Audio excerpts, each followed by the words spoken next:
Hello everyone, I am Kavita Kushwa working as an assistant professor in electrical engineering department of Sagar Institute of Science, Technology and Engineering, Ratibad, Bhopal. Today in this lecture we are going to discuss about stability analysis using Nyquist plot. So let's get started. Analysis using Nyquist plot.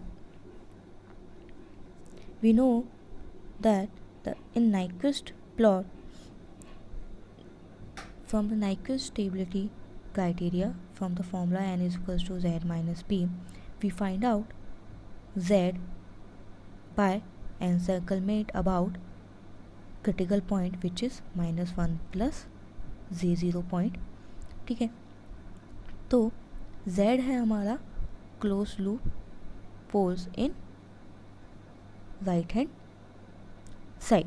ठीक है, हम Nyquist stability criteria से close loop system की stability find out करते हैं with the help of open loop transfer function means GSHS. Okay, और हम जानते हैं कि क्लोज लूप सिस्टम की स्टेबिलिटी हमारी फाइंड आउट होती है by characteristics equation which is GSHS is equals to 0.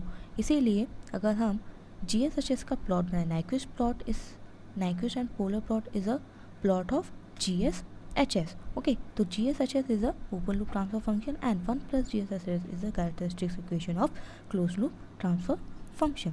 ठीक है, तो GSHS मीन्स अगर हम क्लोज लूप ट्रांसफर फंक्शन से ओपन लूप ट्रांसफर फंक्शन निकालें means GSHS will become is equals to -1 plus z0 and the mod of GSHS is equals to 1. ठीक है, इसीलिए जो हम एनसर्कलमेंट और स्टेबिलिटी फाइंड आउट करते हैं, एनसर्कलमेंट निकालते हैं, वो हम निकालते हैं -1 प्लस z0 पॉइंट के अराउंड. ओके, और this point is called as critical point. Now from the Nyquist stability criteria formula means n is equals to z minus p, we find out the absolute stability by knowing the closed loop poles in right hand side, okay, of S plane, right hand side of GSHS plane. ठीक है, but if we need to know about the relative stability, so relative stability is defined in terms of gain margin and phase margin. तो relative stability के हमें क्या पता होना चाहिए, gain margin and phase margin. इसीलिए हम यहाँ पे पढ़ रहे हैं relative stability. ठीक है, तो relative stability को जानने से पहले हमें पता होना चाहिए phase crossover frequency and gain crossover frequency. So phase crossover frequency is the frequency at which the Nyquist plot intersect the negative real axis means 180 degree, and this phase crossover frequency is denoted by omega pc. Okay, and the gain crossover frequency is the frequency at which the Nyquist plot is having the magnitude of 1, and this frequency is denoted by omega gc. इसका मतलब क्या हुआ कि हमारे GSHS का magnitude जहाँ पे 1 हो गया, जिस फ्रिक्वेंसी पे 1 हो गया वो फ्रिक्वेंसी क्या हो जाएगी हमारी ओमेगा GC. ठीक है, so let's see this figure. इस फिगर में हमारा ये है इमेजिनरी एक्सिस, ये है हमारी रियल एक्सिस. ठीक है, ये है 0 -90 डिग्री -180 डिग्री एंड -270 डिग्री. ठीक है, हमने अज्यूम किया है कि यहाँ पे माइनस जो क्रिटिकल पॉइंट है -1 प्लस z0 यहाँ पे है, और इसके अराउंड हमने एक सर्कल ड्रॉ किया है. This is the unit circle. इसका मतलब इसकी जो रेडियस है वो क्या हो गई 1. ठीक है, हमने एक पोलर प्लॉट बनाया है which is crosses this real axis at this point.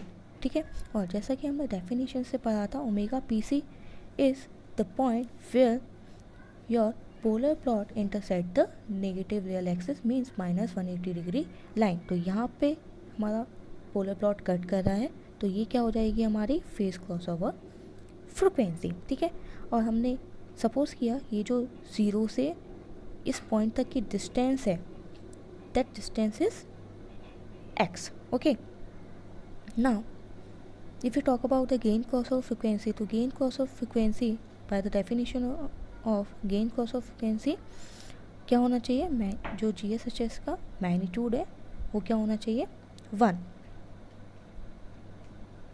अब हमें पता है कि ये क्या है हमारा यूनिट सर्कल, ओके, और ये है हमारा पोलर या Nyquist plot, the positive frequency of the Nyquist plot, ठीक है। तो ये जो नाइक्विस्ट प्लॉट है इस यूनिट सर्कल को जहाँ कट करेगा इस पॉइंट को क्या बोलेंगे हम, gain crossover frequency. As you can see here I denoted this point by capital A, ठीक है। तो ये क्या हो जाएगा हमारा gain crossover frequency. Now we will move on to the gain margin and phase margin. The gain margin is equal to the reciprocal of magnitude of the Nyquist plot at the phase crossover frequency. Gain margin is the smallest amount of that the closed loop system can tolerate before it becomes unstable, ठीक है। Gain margin वो एक smallest amount है gain का, close loop system की gain का, जो tolerate करता है अनस्टेबल होने के पहले, ठीक है। अगर वो ज़्यादा हो जाएगा वो गेन, तो सिस्टम क्या हो जाएगा, क्लोज लूप सिस्टम क्या हो जाएगा, अनस्टेबल, ठीक है। So the formula for this here, gain margin is the reciprocal of the magnitude of GJ omega HJ omega, ठीक है। If we define this gain margin in terms of decibel, so the formula is this, minus 20 log G of J omega HJ omega at omega is equals to PC, or I can say 20 log kg, ठीक है। These are some results of gain margin, ठीक है। अगर हम इस graph से देखें तो गेन मार्जिन क्या होगा हमारा, gain margin is the reciprocal of the magnitude at phase crossover frequency. तो मैग्नीट्यूड क्या है फेस क्रॉसओवर फ्रिक्वेंसी पे x, तो गेन मार्जिन क्या हो जाएगा हमारा 1/x, okay.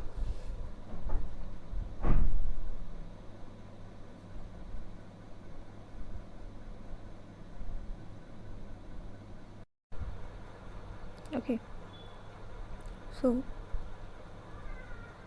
if we see these results,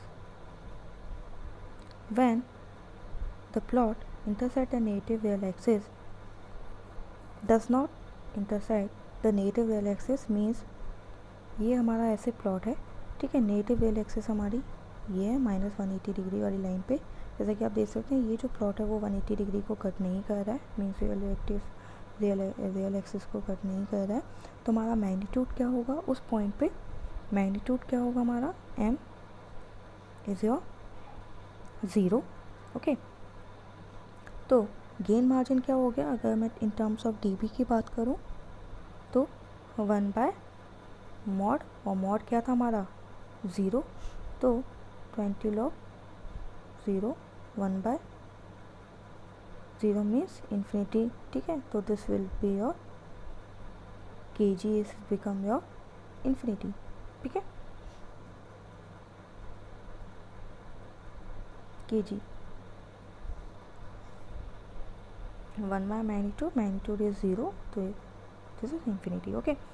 If we talk about when the plot cut the negative real axis between origin and critical point, means अगर ये हमारा एक प्लॉट है और ये कट कर रहा है इस पॉइंट पे, और क्रिटिकल पॉइंट हमारा यहाँ पे है -1 और ये हमारा ऑरिजिन 0, इस दोनों के बीच में अगर कहीं कट कर रहा है तो हमारा गेन मार्जिन क्या होगा, पॉजिटिव ग्रेटर देन 1, ठीक है। क्योंकि जो मैग्नीट्यूड है ऑब्वियसली वो लेस देन 1 होगा, ठीक है। और गेन मार्जिन क्या होगा 1/, this less than 1, this less than 1 वाली वीडियो, दिस लेस देन 1, ठीक है। ये लेस देन 1 होगा, और अगर कोई लेस देन 1 मतलब 0.8 समथिंग है, ठीक है, तो गेन मार्जिन क्या हो जाएगा हमारा, गेन मार्जिन हो जाएगा ग्रेटर देन 1, मैग्नीट्यूड होगा लेस देन 1 और गेन मार्जिन क्या हो जाएगा, ग्रेटर देन 1। ठीक है। थर्ड पॉइंट की बात करें, when the plot intersect the negative real axis at critical point. तो क्रिटिकल पॉइंट पे हमारा मैग्नीट्यूड क्या होता है, क्रिटिकल पॉइंट पे हमारा मैग्नीट्यूड होता है 1, ये वाला केस। ठीक है, यहाँ पे क्या हो जाएगा, ये -1 वाले पॉइंट पे ही अगर कट कर रहा है तो मैग्नीट्यूड क्या हो जाएगा, 1 बाय पॉइंट। और हम जानते हैं कि gain margin is the reciprocal of magnitude which is 1 by 1। तो के जी इज़ 1 और अगर मैं डी बी की बात करूँ तो 20 log 1 will become your 0 dB. Okay, here. Now, when plot cuts outside the critical point means ये वाला जो है, अगर ये -1 पॉइंट है और हमारा जो प्लॉट है वो इस वाले पॉइंट को कट कर रहा है, ठीक है, आउटसाइड द माइनस पॉइंट, और I can say when plot encloses the critical point. ठीक है, तब क्या होगा, जो हमारा गेन मार्जिन है वो नेगेटिव आएगा। क्यों आएगा नेगेटिव, क्योंकि ये जो मैग्नीट्यूड है, this magnitude will become greater than 1, this magnitude will become greater than 1। और अगर मैं 20 log की बात करूँ, ठीक है, पहले गेन मार्जिन की बात करूँ, गेन मार्जिन होता है रेसिप्रोकल ऑफ द मैग्नीट्यूड, तो ये मैग्नीट्यूड हो जाएगा ग्रेटर दैन 1। ठीक है, तो गेन मार्जिन हो जाएगा हमारा लेस देन 1, गेन मार्जिन हो जाएगा हमारा लेस देन 1। और जब ये लेस देन 1 वाली वैल्यू यहाँ पे जाएगी तो ये 20 log this less than 1 value will be in your negative, इसीलिए ये जो गेन मार्जिन है वो 0 dB से कम चला जाएगा। ठीक है, now move on to your phase margin. Phase margin is that amount of addition phase at the gain cost of a frequency required to bring the system to the verge of instability। means वो phase का amount जिस amount पे वो फिर instability की limit पे आ जाए। ठीक है,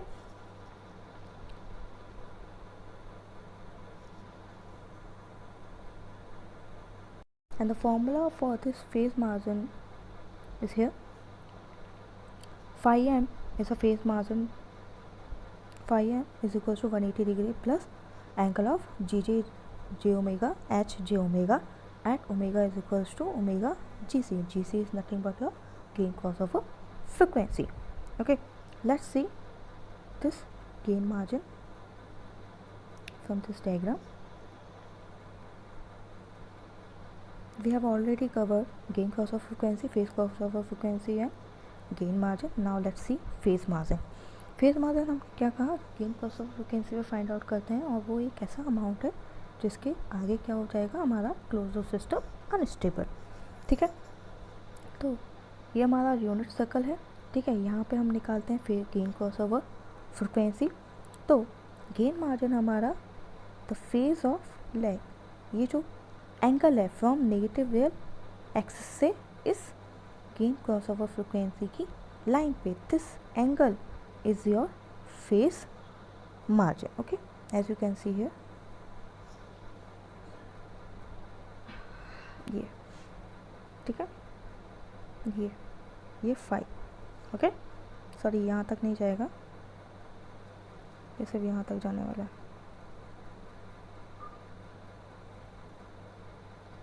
यहाँ तक। ठीक है, इस ए वाली लाइन तक।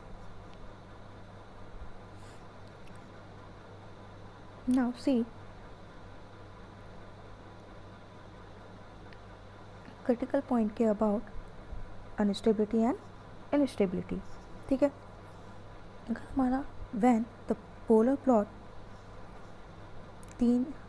मैं एक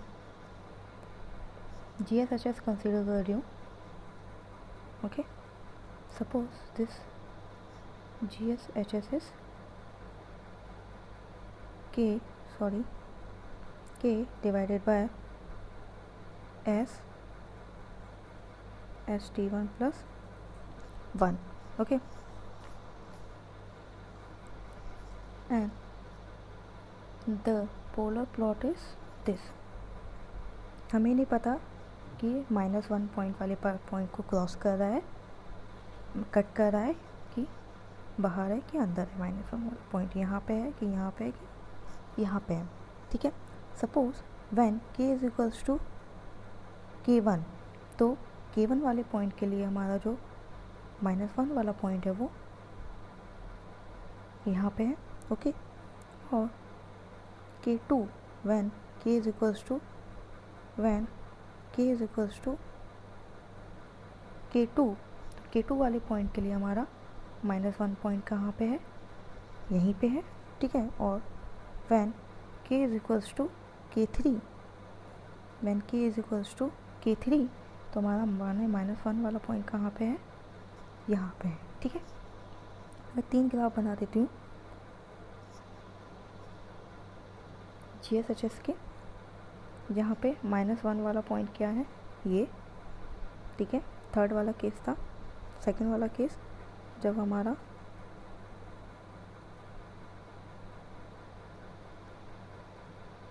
-1 पॉइंट यहीं पे था, ठीक है। और फर्स्ट वाला केस जब हमारा -1 वाला पॉइंट यहाँ पे था, ठीक है। मैं अगर प्लॉट की बात करूँ तो ये k1 के लिए था, ये k2 के लिए और ये k3 के लिए, ठीक है। तो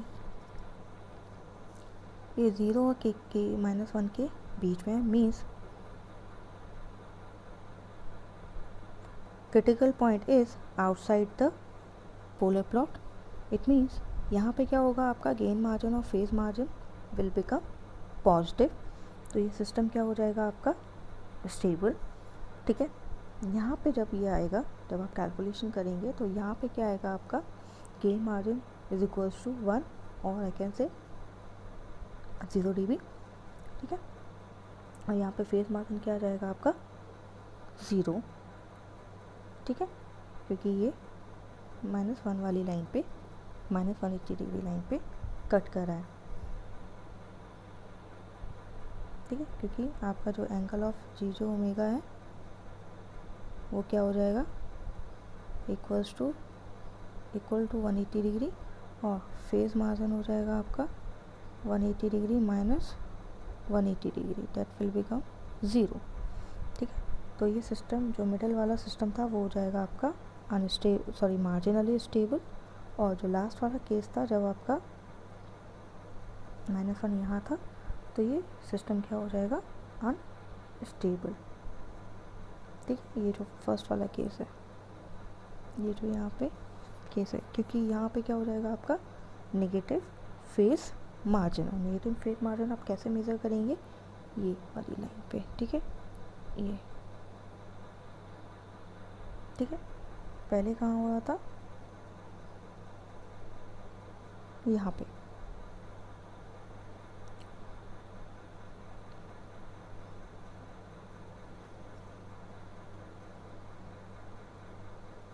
let's see this conclusion here.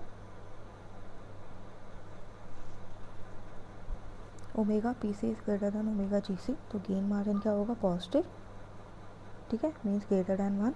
और फेज मार्जिन क्या होगा, positive, means greater than 0 degree.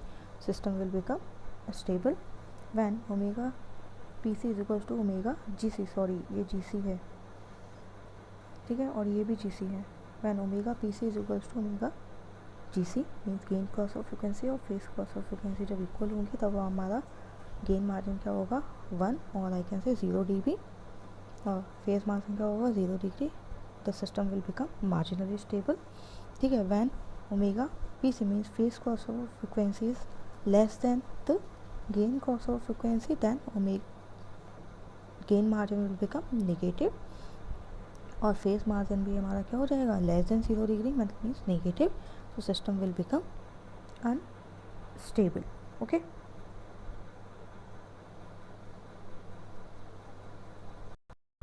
Now let's see these 3 points from the diagram, ठीक है।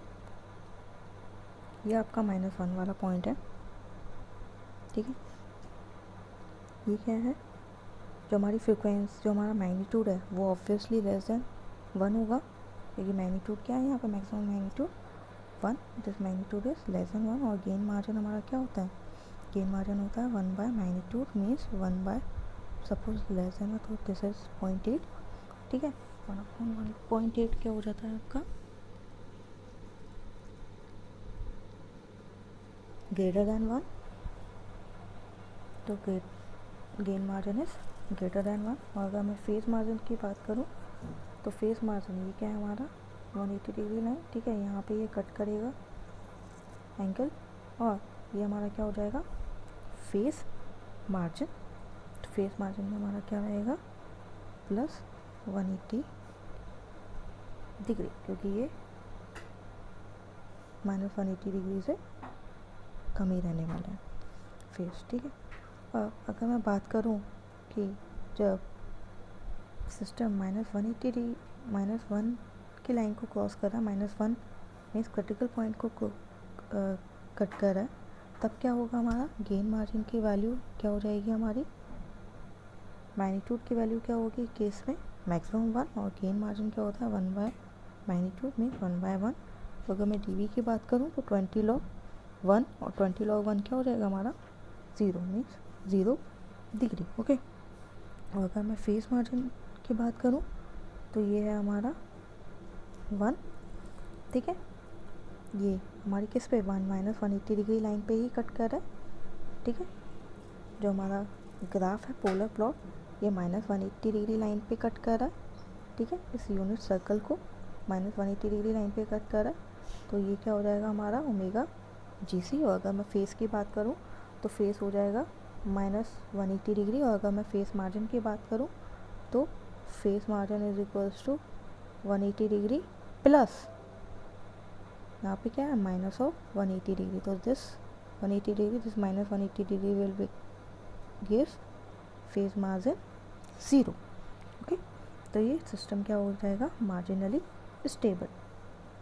अगर मैं बात करूँ इस थर्ड वाले पॉइंट की, मीन्स जहाँ पे आपका जो क्रिटिकल पॉइंट है वो क्या है आउटसाइड द प्लॉट, ओके।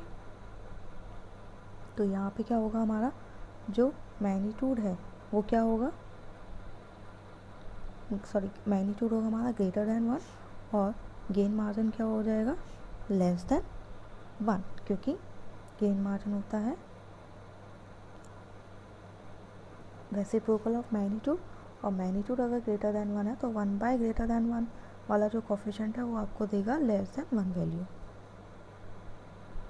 इसीलिए गेन मार्जिन लेस देन 1। और फेज मार्जिन कहाँ कट करेगा आपका, ये यूनिट सर्कल है, ठीक है। तो ये यहाँ पे पहले यहाँ कट कर रहा था, फिर यहाँ कट किया, और अब कहाँ कट कर रहा है यहाँ, ठीक है। तो फेस मार्जिन क्या हो गया ये इस साइड में, means it is in negative, इसीलिए ये system will unstable, okay. I hope you all have understood this. Please remember these things because this will help you in body plot also, okay. Thank you.